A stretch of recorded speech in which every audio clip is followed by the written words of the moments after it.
So this project started before I had Zivia as a student, about a year before. I was tutoring a MacLeod student who was dyslexic, and we were really struggling to find books that were interesting to him, but also fairly decodable.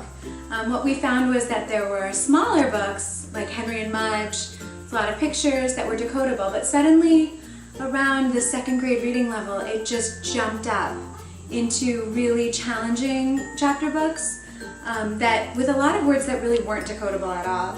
And then I had Zivia as a student, and you identify as having dyslexia.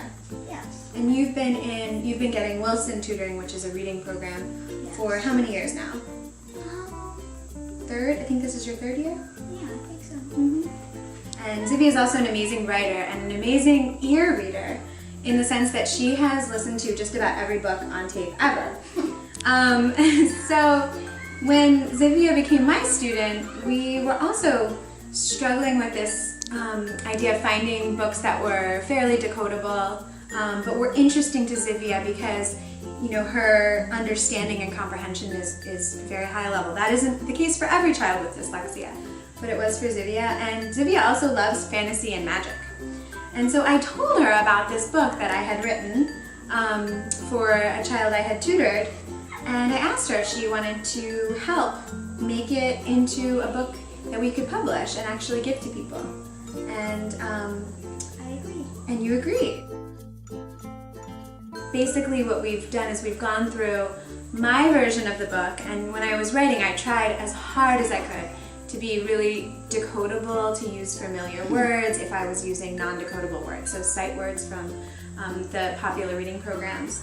But then we've gone through together and we've read it, and when we got into a word that was challenging for Zivia, we would talk about alternative ways to say the same thing with an easier word, with a more decodable word.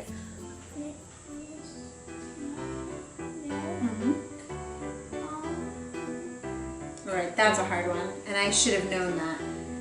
The word is coincidence, and that is definitely not decodable. So let's look at the sentence and see if what we can put instead. It was no coincidence that every maker in his family had died young. So how could we say that in a different way?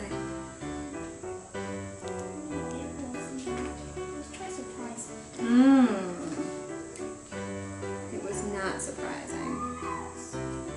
Okay. Zivia is a really hard worker. She's doing great. And she has a ton of strengths. She's an amazing writer. So often dyslexia brings a lot of gifts with it. There are challenges, and decoding and phonics and reading is the big challenge. But it also brings a ton of gifts. I made the styles for most of the characters, and the main illustrator is the other Sarah in our class is downstairs. So I also made the first picture and the last one.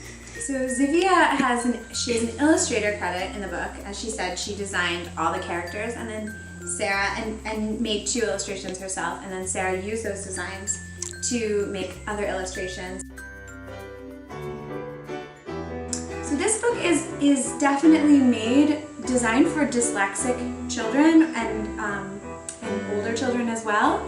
A few reasons. The content is really for older children. The character is 10. It's a thicker book, even though the words are decodable, which you don't see as much with books today. The decodable words tend to be feel a little more babyish. The font, we're choosing carefully a sans serif font, which has been shown in studies to be better for dyslexic children and adults, and at least 12-point font, which is another way that we're really kind of looking at a way to make it more readable.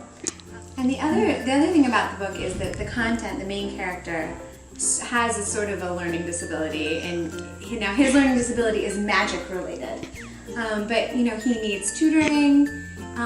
His disability doesn't actually go away at the end of the story. It's something that he works on, but he definitely to some extent overcomes it.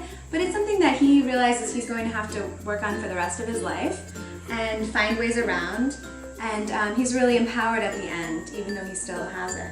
So that's another way that I'm really speaking to people with either dyslexia or any learning disability or challenge.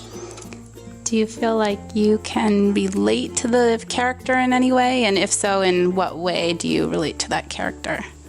How hard it is to do the thing that everybody else takes for granted. So we felt that really this was a love song for our students who struggle with any kind of learning disability, and that the best thing to do was to donate any of the proceeds from the first 2 months, which will probably be the majority of our proceeds, back to Mequon's tutoring program, which provides subsidized tutoring for families that need, their children need any kind of reading support or math support. And our tutoring program has been really, really successful and has really given children the skills that they need to move on post-Mequon to other schools, to be readers, to love literature. So we're huge supporters of the program.